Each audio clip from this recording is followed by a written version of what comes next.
This is the fourth time in about a week, Nick, huh? We're kind of best friends again. It's been a minute, you know? Yeah, it's been a while since we've talked this much, but we got a lot to talk about tonight in terms of weather. Things are going to be very active over the next 5 to 6 days. And then after that, we've got some big changes that should lead to some warmer weather. So we've got plenty of things to go over tonight. It's just, the winter started so strong, and it's not looking like Yeah. it's going to end too strong here in December anyway. We'll see how things pan out. Yeah. I think a lot of people There might be done with the cold. They need a bit of a break, though. It's been a bit of a rough stretch, and it's going to continue to be a bit of a rough stretch here for the next couple of days. Fair enough. Well, I think we're going to start at the beginning then, and we'll get this first clipper out of the way, which has already brought warmer temperatures back to the region, which is pretty impressive considering the amount of snow that was on the ground around the region. But it's all tied to the track. And tonight, that low is up there in Minnesota, moving southeast and should head towards south central Wisconsin, southeast Wisconsin later on tonight. So we're in what we call the warm sector now, and there's a little bit of light precipitation going on, Nick. But outside of a brief period of some freezing rain that I noticed here, I think we're up to 33 on our temperature in Dubuque. And so from here on to the south, everyone's plus freezing. Yeah, there's some incredible temperatures here. Like Ankeny's at 45 degrees. You got Osceola at 44, Creston at 41, Omaha, you got 45. You got mid Yeah. 50s in eastern Nebraska. Quad Cities Look at checking at 39. Even Chicago's in the mid 30s. I mean, huge warm yeah. up here. It looks like Fort Dodge is right around 39. I saw this morning they had a 15-inch snow depth, and now they're at like 38, 39 degrees. That's takes a pretty stout little system to do that kind of thing. And it's probably good too, because we've talked a lot about these really powerful winds that are ripping on through tonight. And had we not gotten this warm, the ground blizzard situation would have been Oh, a major problem across a lot of the area. But because we had these warm temperatures and melted that top layer of snow, that it's starting to refreeze tonight. So it should cut down on the significant blowing and drifting snow, which could have been, yeah, that could have been a major problem today and tomorrow. yeah. The NWS was really worried about it. Offices out around Des Moines, Minneapolis, that area, north central Iowa. It typically really blows out there anyway. But I think that threat is pretty much eliminated now. There may be some pockets of it, but it's going to be awfully tough to bust that crust, even though we could see some wind gusts of 55, 60 miles an hour, huh? Yeah, it's like here's your latest her, Terry. The next 18 hours. These are your peak wind gusts that we may see here in the next like 18 hours. And some of these values are astounding in western Iowa, central Iowa, widespread gusts, topping 50 miles an hour. And we're already seeing some of these indications of that out to the west. In Nebraska, for example, we got multiple reports of 62, 61. There's a lots of gusts in the 50s. And that's severe thunderstorm level Yeah. strength of wind gust. I mean, it's powerful winds. And, one of the interesting things is this is what we call a stinger jet. You know what a stinger jet is, right? Hmm. Okie dokie. Well, we're pretty close to that dry slot, which is coming across southeast Minnesota and into southwestern Wisconsin. And then it's down to the south and west of that where this dry air descends and creates these very powerful winds. And it kind of looks like a scorpion tail, I guess, if you could see it on the satellite imagery. But that's where it looks like the really powerful winds will be, which should be a little bit west and southwest of our area. We're still going to get blasted here, 45 to 50, but it should save us, hopefully, those 60-mile-per-hour plus gusts. That's the wind is brutal. Yeah. So, in terms of the timing of all of this now, we're going to see just a little bit of light precipitation probably dissipate more or less up in our northern counties here in the next few hours. And then I would say somewhere around 2 or 3 o'clock in the morning, boom, everything is going to flip. And the cold front will come through in our northern counties and then work its way to the south. So by tomorrow morning, temperatures will definitely be on their way down and the winds are going to be on their way up. And that's when we're going to see that period of very powerful winds that should be 45 to 55 miles an hour. And of course, the colder on the backside of the system will drop our temperatures back below freezing by early to mid morning, even in our far southern counties. Not good. If you got the big, that was a great time. If you're not seeing the winds already, if you got those big inflatable Christmas decorations, they'll be, going Yeah, blocks down the street here if you don't yeah, maybe there deflate goes them Santa tonight. Claus. Yes. You might want to bring those down, deflate those, any loose objects. You're going to want to bring those down and bring them in because otherwise there'll be projectiles flying around in the wind here in the next about 24 hours, over the next 24 hours, because really strong winds will be ripping on Yeah, through. The HRRR that we're looking at here kind of shows that really cold air wrapping in, as you mentioned, Terry, around 3, 4 a.m. Maybe some very light snow mixed in with that as well, just enough to maybe cause some slick spots in the area roadways.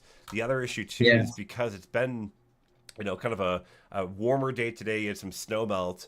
As these temperatures crash, it's going to cause some freezing of that on the roadways too. So any areas have not been treated, you could really quickly kind of see some ice develop on those roadways too. So it could be a bit of a slick day tomorrow with the rapid yeah. fall in temperatures. What is your time frame there with that snow entering the northern counties? Is that around 4 or 5 in the morning, So something like? we'll start it off. Here's 1 a.m., 2, Okay. 3 a.m., 4 a.m., 5, Yeah. 6, 7 a.m. So that morning commute is when we might have a little bit of light snow. Probably won't amount to much, but could be enough to cause some issues. Another thing to kind of note too is that the herd, what we're looking at here, is backed off it a little bit.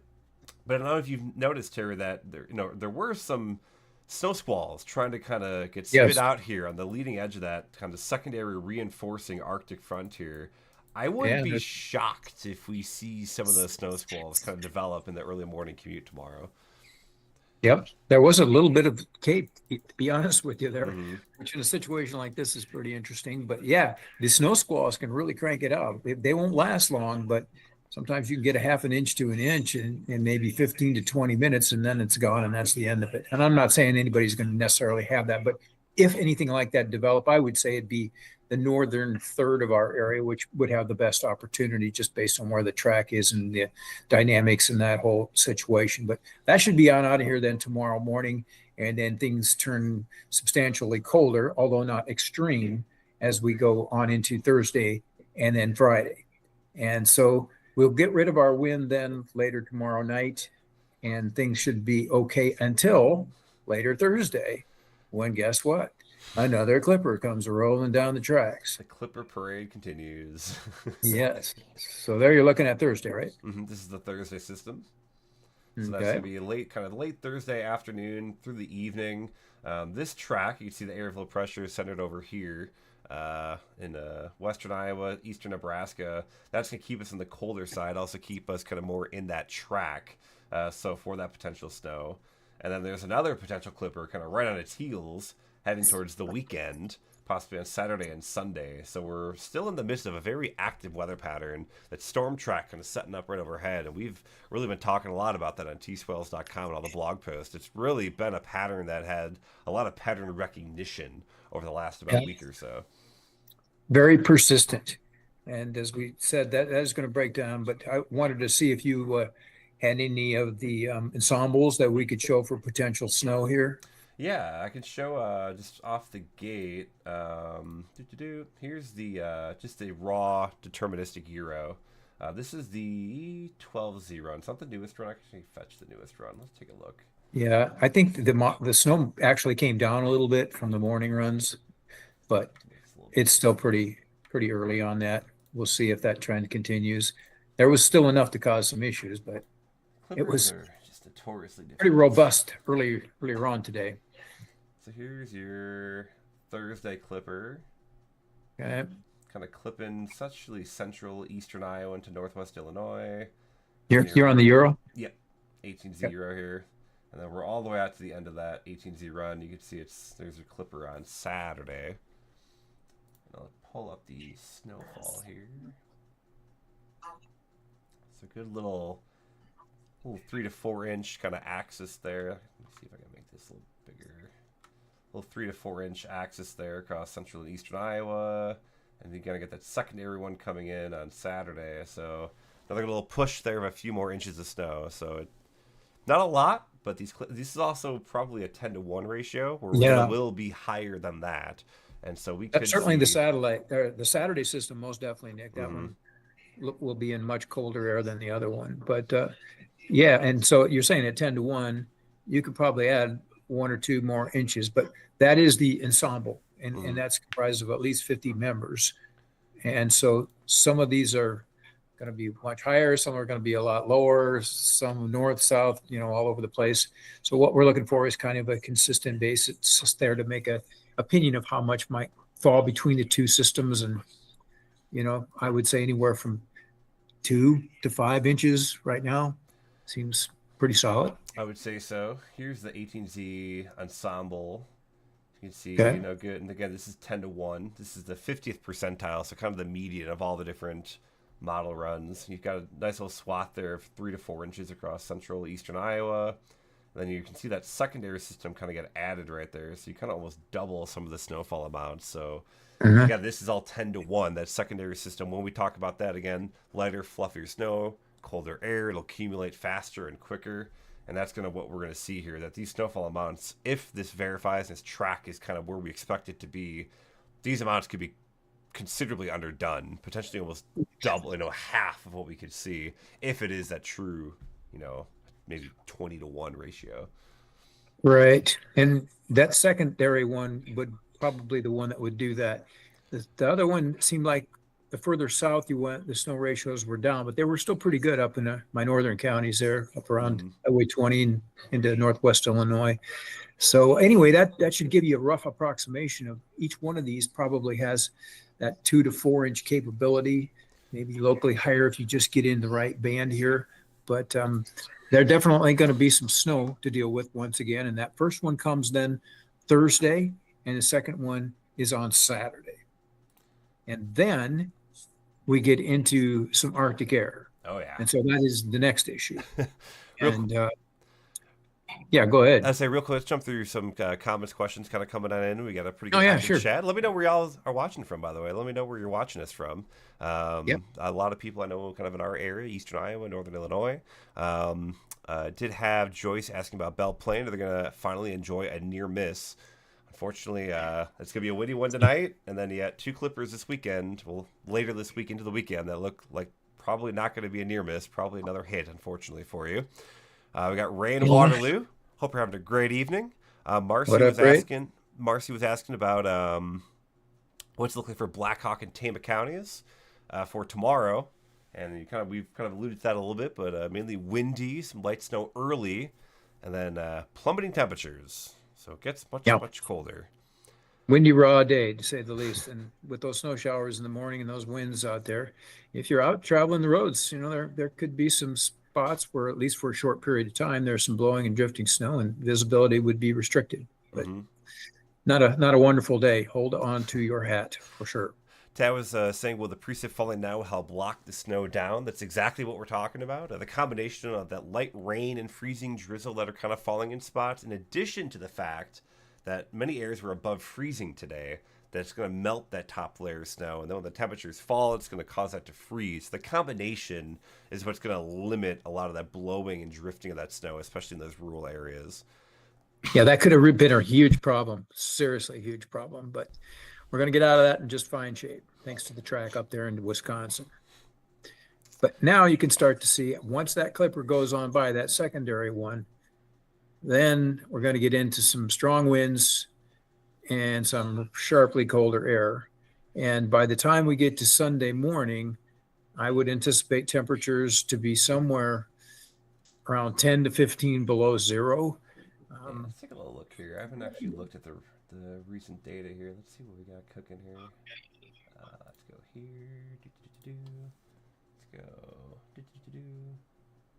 Doing this on the fly, friends. You're seeing the data, and this is how we forecast. You're basically seeing it, getting a backseat watch of how we forecast the weather here. And this is just one model here. So you can see that when you're looking at multiple models and they have all of these options and where you can go and what you can look at, you can immerse yourself in this for hours upon hours, and they change frequently too. Some of these, like the HER, it changes every hour. So if you want to look at maps, there's plenty to look at. And there's some good numbers. Yeah, there's your Sunday forecast they were talking about, Terry. Yeah, so that's Sunday morning. I think by that time the winds probably looked like there was pretty good high pressure building into eastern Iowa, so maybe they'll back off. But there's going to be a period there Saturday night where the wind chills get pretty gnarly, maybe 15, 20, 25 below in some parts of the area, especially with that fresh snow that we're anticipating. So I'm going to say right now there's a pretty good chance there's going to be some headlines for the cold, and there's probably going to be a couple of advisories that are going to be issued for the snow. So we're not out of the woods with all this mess yet, but we're working on it here. Yeah. A lot of people So wanted what a do you winter. Here you go. Yeah, Terry, that's is this your fault begging for the snow? yeah, I earned this. It's been very lean here for the last few years, as you know. But I think at my place, I've had almost 21 inches of snow in the last 10 Whew. days, You gotta love which that. that's a nice start. But it's really compacted a lot. You go out there right now and measure, it's probably down to 6 inches at my place. Hate to see that, but that's the way it works. And I'm hoping we get that white Christmas, Nick, but I got the feeling it's going to be a tough one for us. Yeah, Why don't you show us do we what's want happening to there? switch to that? Yeah. So we'll take a look at the 500 millibar pattern. Overall, the pattern that we expect to kind of evolve here across North America going into mid to late December, especially mid-December is kind of what we talked about last time. We do expect kind of ridging to take over in the central and western CONUS, and that is a warming signal there. And it really kind of builds right in across the central Midwest into the Great Lakes region. And then stepping forward later into December, there really doesn't appear to be a lot of signals that want to break that ridge down and return us to kind of a colder, snowier pattern. So I don't know if Jake is watching. A good friend of mine, Jake, Merry Torchmas. He hates that phrase, but that might be something that we might have to be dealing with here heading towards Christmas. The pattern, this could flip. It's still a ways away, but there's not a lot of signals. Terry, would you agree that are showing cold late December? Yeah, and Nick, what's really still mystifying to me is I'm looking at the MJO, which I've always put a lot of stock in, and particularly in the month of December, it is going to be in the coldest phases you could hope for. If you wanted snow for Christmas, that's one of the first things I'd expect to see, what I'd want. And so that to me is indicating, all right, there's a fine chance we should be on the cold side. And there you can see we're going out to December 23rd there, and it is still wandering around in phase 8. And that correlates to cold temperatures this time of year. So what the heck is going on? Well, it does kind of get into the null phase for a little bit there, which might be part of the issue, but I looked out even longer than that, and then it goes from 8 into 1, and that's another cold phase as you get towards late December. So some things are just not syncing up with the MJO, and maybe it's missing it. I don't know what the issue is there, but I sure wouldn't have expected the blowtorch that you were showing there. Man. Looking at some of the other teleconnections that we talk about, all of them are kind of screaming warm. Why is this cut off on the top? Let me see if I can fix this real quick. Yeah, about the only one is the WPO that isn't really there we go. fairly mild. So your Arctic oscillation, you're staying positive. If you want cold snow, typically you want it negative. So that signal not really present. Your NAO, your North Atlantic oscillation, staying positive all the way through mid-late December. If you want cold and snow, you want a negative. We're not really there. And then, that's all of them across the board. Your EPO, you have a nice dip negative, but then it's trending back positive here. Yeah, notice on the 12th, where we're at this weekend, you can see how negative that is. That's when we're in the peak of the cold. And then look what happens. Bam, by Christmas. Ugh. So yeah, that's not good. And that typically the EPO, that's the Eastern Pacific Oscillation, is something to watch because it creates ridging over the Western United States, which allows a buckle in the jet and cold air to come into the country. So it's obviously chipping away at that ridge and flattening things out, and it's going zonal. And zonal flow brings everything off the Pacific, and that is It's a nightmare. I feel like snow. What the concern too is what, like, I don't know if concern or if you like the warmth, the good news. I don't know whatever you want to say, but the interesting thing to note here is that you can kind of tell a little bit about, I guess, the confidence in a forecast because the green line here is the mean of all 50 members. That's the mean, and the you kind of see the gray line there is the control. So that's the best performing member of all of the ensembles that's picked to be the control. And when you Right. see those lines so similar, and you can see they're almost perfectly in sync here, that tells me that this is a pretty good forecast, at least a higher confidence forecast. Yeah. So that's troublesome if you want the cold and snow. Also, you're getting up there on the control to three standard deviations above Hmm. the mean. So it's not like close to the middle line there, which goes across the screen. When things are right there, it's pretty neutral, but that is a very, very strong signal for a positive EPO.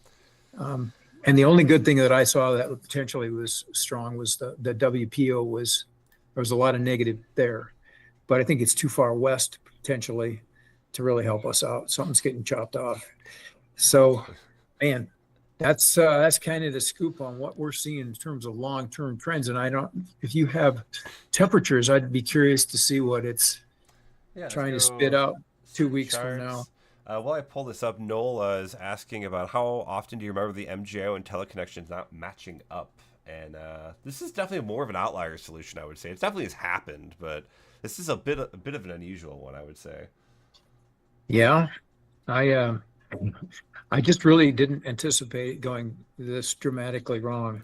Um, but it's just I don't think there's any way around it.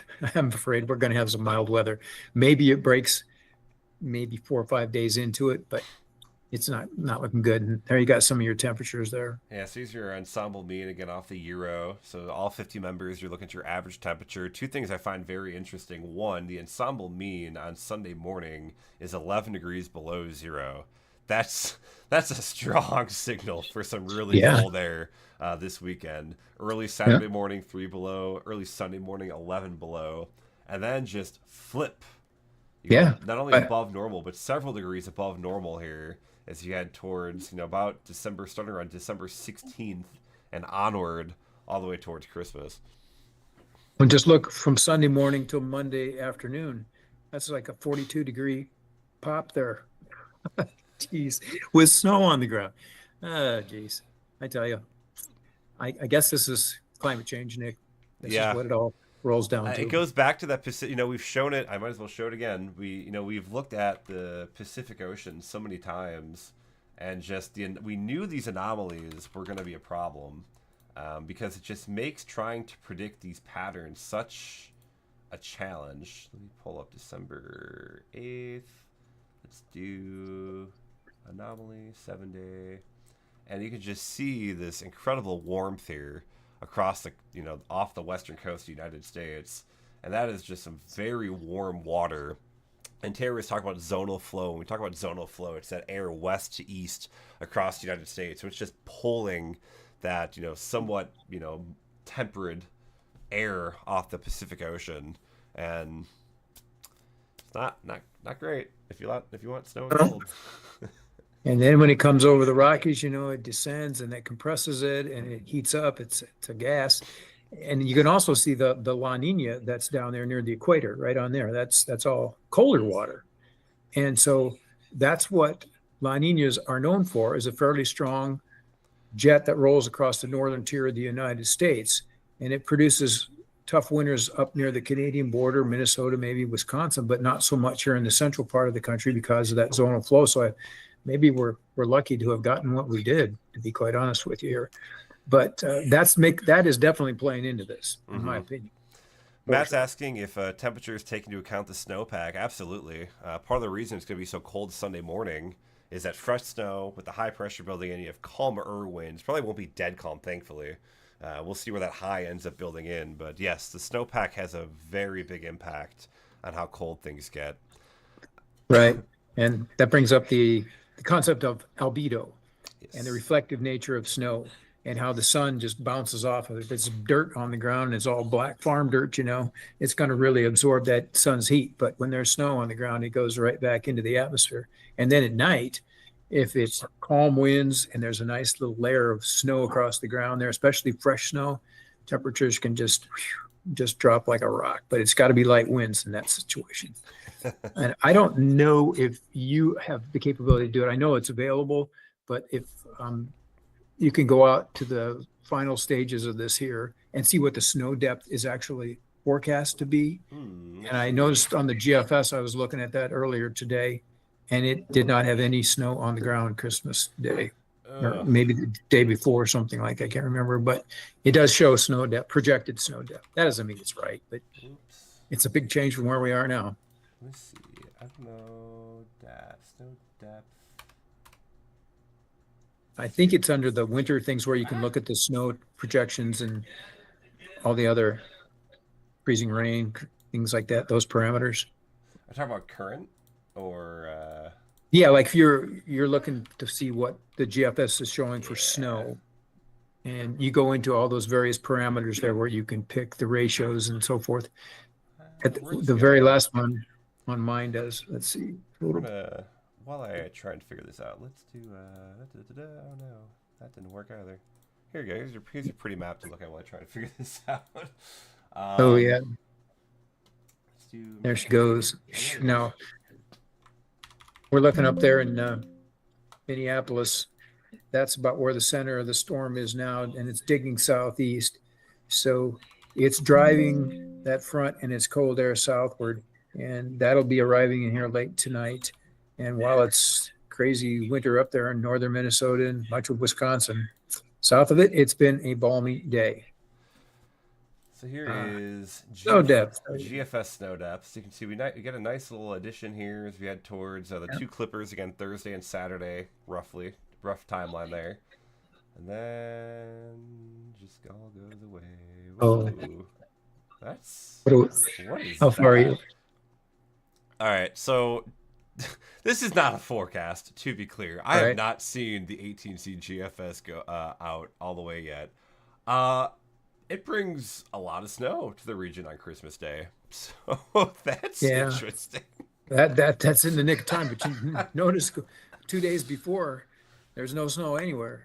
Well, maybe a trace up in the northwest corner of the state, but yeah, it's a Chinook, man. It eats it right up. Huh. Isn't that wild? I did notice that the Euro was not as aggressive. It still had 3 or 4 inches. And maybe that's the case. But I don't know. After seeing what we just saw, that was a pretty mild flow there. This takes you out to December 19th. And yeah, you're trying to hold on to something here. Across southern Iowa is out of it there. Oof. But yeah, well, we can't say for sure on that yet, but that is the trend. That is definitely the trend, and as we say, that's usually your friend. So we shall. Kind of curious here. Just again, this is not a forecast. We're just friends looking at weather models here, so let's not focus too much on this. But I am very curious what that looked like here on Christmas Day. Again, I want to stress again, not a forecast. But this is the extreme long range GFS. That gives you a little bit of hope. At least there's something, maybe, other than brown Christmas. Well, yeah, at least that zonal flow looks like it's broken there. So it must have flipped to a trough somewhere in the west or southwest. Just pulling that up here. Let's do... Right. Interesting. Yeah, it tries to break that in here. So, it does its thing, but there's 10 days there where there wasn't much happening. Let's take a look at 850 temperature anomalies here. I'm sure this looks just ugly. So these are cold air this weekend, brutal, and then yeah, look how much it pushes all the way up into like the Canadian Maritime too. I mean that's gonna be longer range implications on snow and cold too, because if you start nuking this snowpack up here, I mean that's really gonna limit how cold you can really get in January, February if that's not much here. I'm just gonna say I'm a little cautious with the GFS that far north. It's terrible. Yeah, that might be a little aggressive. However, you also have to consider that normal temperatures there now are probably in the upper teens to low 20s, something like that. So for them to be above normal as much as they are, they're still like 30 degrees, 35, something like that. So maybe there's not as much melt as we think. However, that is, yeesh. I mean, even Wow. the euro, I'm actually kind of shocked. The euro is even that finds to Yeah, be that warm. My goodness. it's but it's all relative to average, and average is quite low. We're getting into the coldest time of the year here now. But if you want to have mild weather, I guess now's the time to do it. It Jim's a- saves on the heating bills. Jim's asking if we lose all the snow, will we have a number of foggy days during that time? Definitely Most add some more likely. moisture. That's for sure. Yeah, that's definitely would be something. Seen it many, many, many times. And it's just, especially if there's light winds, it doesn't take much. So we might get into an ugly stretch of weather, even though the temperatures are well above normal by 10 degrees or so. It isn't going to be very pretty, potentially. It may not start out that way, but the more that melt goes, the better those chances are. So yes, that's a good question. Could they issue a winter storm warning for southern Wisconsin? This is all snow. I don't think you're going to get enough snow to warrant the criteria. The specific criteria would be 6 inches in 12 hours or 8 inches in 24 hours. I don't really Yeah. think you're going to get that much snow. It's certainly enough to make the roads slick and all that for the morning. But Seemed like about Madison north is about north of Madison is where things jacked up there. And they do have warnings out already for that area. mm-hmm. Pull up But again, radar goes. Here's your current look at things.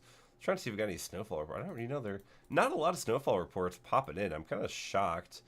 We got 2 inches up in Moose Lake, Minnesota. A whole half inch in Duluth. You got 7 inches here in Motley, which is right. I thought by Brainerd. Fargo 4.3, Grand Forks 4.7. So decent snow. We'll start seeing how much snow we end up up here. Yeah, and you can when you had that in motion there, you can just see how that green is working its way up into southern Wisconsin, which is the warmer air kind of trying to chip away there. So even around Madison, it's probably they're going to get in the dry slot most likely, as that low track's just a hair south of there. You But can watch here, southwestern Minnesota or Wisconsin, Platteville jumps from 31, 32, now it jumps to 33. So you're seeing these south winds pump in that warm air across this region. And it's going to save Chicago a little bit anyway from some more problems. yeah, this one just wasn't meant to be this far south. But it is what it is, and that's the fortunes of weather, as we say. But things are going to get really windy here later on tonight, and that'll be the end of our warm temperatures for about 5 or 6 days for sure. And Misty was Huh? asking about a wind gust for North Missouri tonight and tomorrow. Let me go ahead and pull that up. I have that relatively handy here. Do-do-do-do. We get these view to be Corn Belt. Doot. And so, let me pull this back up. That looks pretty blustery. Yeah, see through your peak winds over the next 24 hours, and you can see northern Missouri here, just a little cut off. Why did my framing get all messed up here? I don't know. Let me try this. You can Still see some, looks like there's at least 50-mile-an-hour gusts down there. yeah, a few low 50-mile-an-hour. Obviously, the strongest would be western Iowa, eastern Nebraska.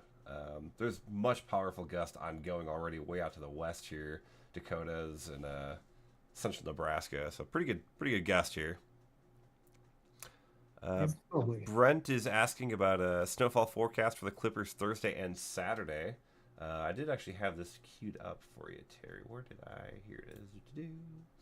This is your preliminary look at the official forecast from the Weather Service here. 24-hour snowfall, 18Z Thursday through 18Z Friday. It's a little muted. I wouldn't be shocked if this comes up a little bit, just depending on exactly how things trend. These Clippers are so notoriously difficult to pin down. It's usually fairly narrow where the heavy snow is. But Do you know if they account for ratios in that? Is it all 10 to 1 there? I believe this does account for ratios because they do manually have to grid this. So I do believe this is with ratios involved. I think they do too. This is a new product that we've been able to put in our arsenal. Mm-hmm. but Yeah, I do think it's 10 to 1. But I agree with you, Nick. I think it might be a tad on the low side in some spots.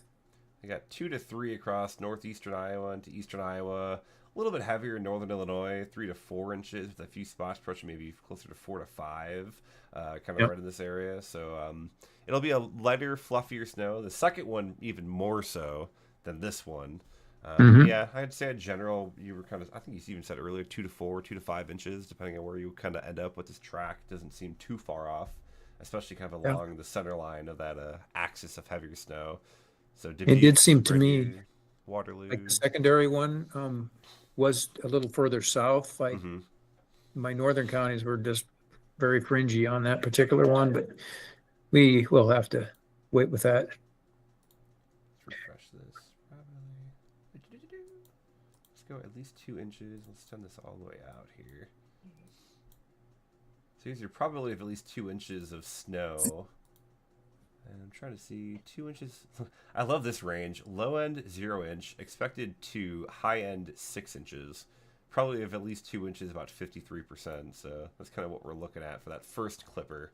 And that comes in Thursday into Friday. And that seems pretty consistent. I don't think Mm-hmm. we're going to miss out on that much. My southern counties, especially my southwest counties, might look kind of marginal, but elsewhere, that one should be better. But the south may be doing better on the second one, which comes Mm-hmm. in on Saturday. And then we get our cold, and then we get our warm up. A And I don't know. wild period of weather here over the next about week or so. You got a little bit of about everything here in the next week. Yeah, that is true. Well, I don't know, Nick. You got anything else you wanted to add here? Any more questions, or should we I think that's can this baby? pretty much wraps it up. I don't see anything else popping in here. So I appreciate everybody for tuning in, letting us know where you're watching from. I appreciate you all for stopping on by. It's always fun to do these little weather talks. That it is. And I'm going to let you then get back to your 80-degree weather in Florida, which I'm assuming you're pretty close to Hey, that, right? I got the hoodies on today. We were in the mid 60s Killed? today. Oh, boy, I didn't pay any attention. It was Huh. cloudy and freezing today in the mid Um, 60s. So I a feel little for you. chilly. Man, oh man. Well, I tell you, I hope you got your little puppy all coated up there. Oh, he had a sweater on, so we were Did he? safe. No, Yeah. no. Well, He that's likes the good now. cold, not that cold. His second year in Iowa, I think he was done with the snow. He Yeah. loved the snow as a puppy. He'd run around and we couldn't get him inside. Second year, he was loving it, still playing around. Third year, he was like, he would go outside, pee, and immediately come right back in. He's like, I ain't doing that. I'm done with that. That's So, it. He's matured. Now my dog is never getting to get over it, but he's part husky, and he finds him a big old snow pile, and he just flips up with his feet up in the air, and he could sleep out there for 2 hours. It might be 20 below zero. It doesn't phase him one bit. I'm just cold looking at him, but he's fine. He don't care. he's having a So great time. yeah. Well, anyway, I guess then we'll sign on out, but we do appreciate you guys all coming in and checking us out like this. And hopefully, if you appreciate the information, you'll give us a thumbs up and give us a like on the Facebook page there, whatever. And I know Nick's got his spots too. You want to throw that out there, Nick? Yeah, meteorologist Nick Stewart on Facebook and meteorologist Nick Stewart over on YouTube are my main place to go. Also on the old Twitter X at NStewWX if you're interested in All right. that. When's your tornado thing coming up? I have to work on it still. I'm so behind on so many projects. It's Uh, a mess. The goal is my goal is December 26th. Usually it's that last Friday in December, so we'll see. We'll Yep. see if it happens. That's the goal though. We'll see. All right. Well, that's a good. Got to have goals, right? Yeah, right. That's how we live. Okay. Well, then I'll let you go, and we'll say goodnight to everybody. Thanks again for watching.